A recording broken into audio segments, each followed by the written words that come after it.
आज ही Doubtnut app download करें। Doubtnut पर होगा अब आपके सभी मैथ्स, केमिस्ट्री, फिजिक्स और बायोलॉजी डाउट्स का सफाया। बस अपने क्वेश्चन की फोटो खींचो, उसे क्रॉप करो और तुरंत वीडियो सोल्यूशन पाओ। Download now. हाय फ्रेंड्स, तो आज जो क्वेश्चन मेरे पास है वो क्वेश्चन मेरे से पूछ रहा है कि अगर मैंने चार पार्टिकल्स, आइडेंटिकल पार्टिकल्स, एक स्क्वायर के चारों कॉर्नर्स में यहाँ पे प्लेस कर रखें, तो बेसिकली क्वेश्चन मेरे से यहाँ पे क्या कह रहा है। क्वेश्चन मेरे से कह रहा है कि एक अगर मेरे पास स्क्वायर सिस्टम है, ठीक है, एक स्क्वायर कॉन्फ़िगरेशन है, कॉन्फ़िगरेशन बोलेंगे इसको, और चार आइडेंटिकल पार्टिकल्स क्या कर रखे हैं क्वेश्चन में, चार आइडेंटिकल पार्टिकल्स उसने चार कॉर्नर्स पे यहाँ पे प्लेस कर रखे हैं। तो हम भी यहाँ पे चार आइडेंटिकल पार्टिकल्स प्लेस कर लेते हैं। और साथ ही में क्वेश्चन आगे कहता है कि एक फिफ्थ चार्ज, ठीक है, एक फिफ्थ चार्ज इस स्क्वायर के सेंटर पे प्लेस किया गया है। एक फिफ्थ पॉइंट चार्ज यहाँ पे प्लेस किया गया है जो ज़ीरो नेट फोर्स एक्सपीरियंस करता है। तो वो तो ऑब्वियस सी बात है, क्योंकि इसका जो फोर्स आएगा वो इस साइड आएगा और इसका इस साइड आएगा।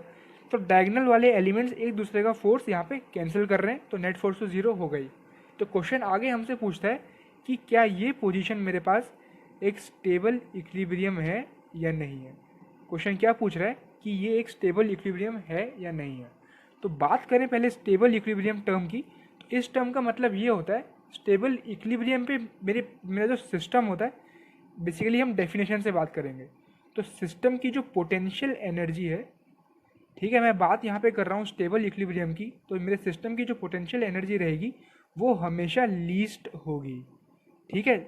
जहाँ जिस पॉइंट पे, जिस पोजीशन पे मेरी सिस्टम की पोटेंशियल एनर्जी लीस्ट मिल जाएगी मेरे को, वही मेरा स्टेबल इक्विलिब्रियम कहलाएगा।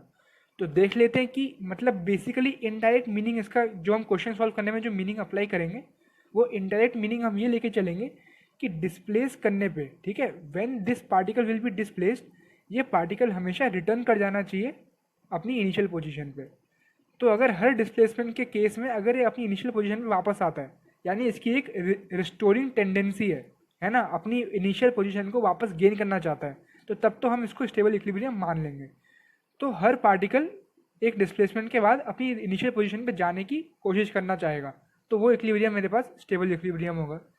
तो अगर मैं इसी प्लेन में बात करूँ, जिस प्लेन में मैंने डायग्राम बनाया है, या आप कह सकते हैं कि जो मेरे पेपर का प्लेन है, तो अगर मैं इसको थोड़ा सा ऊपर डिस्प्लेस करता हूँ, ठीक है, यहाँ पे मैंने इसको डिस्प्लेस कर दिया कुछ डिस्टेंस x दूर पे, तो यहाँ पे क्या होगा कि इन दोनों चार्जेस की वजह से फोर्स थोड़ा कम हो जाएगा क्योंकि डिस्टेंस बढ़ चुकी है, लेकिन इन दोनों का फोर्स बढ़ जाएगा क्योंकि ये पार्टिकल इनके पास आ चुका है।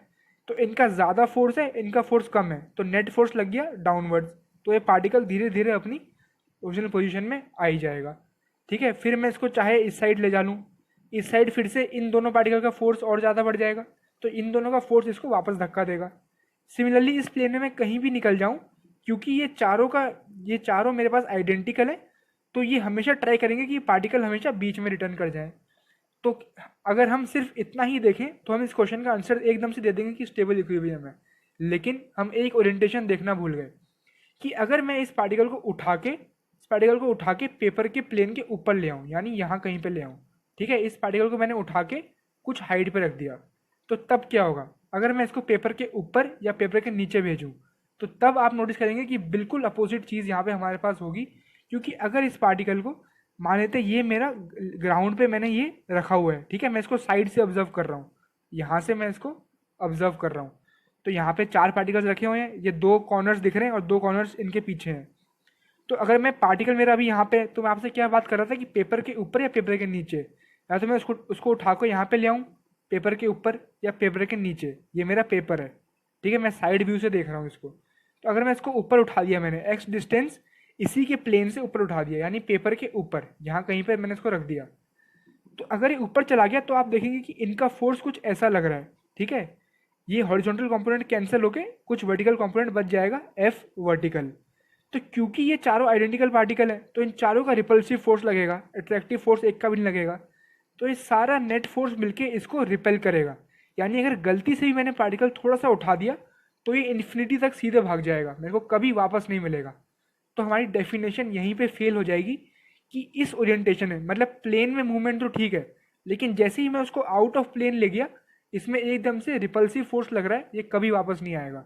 तो इसी रीज़न से ये स्टेबल इक्विलिब्रियम नहीं है, क्योंकि हर ओरिएंटेशन में रिस्टोरिंग फोर्स हमारे पास यहाँ पे नहीं है।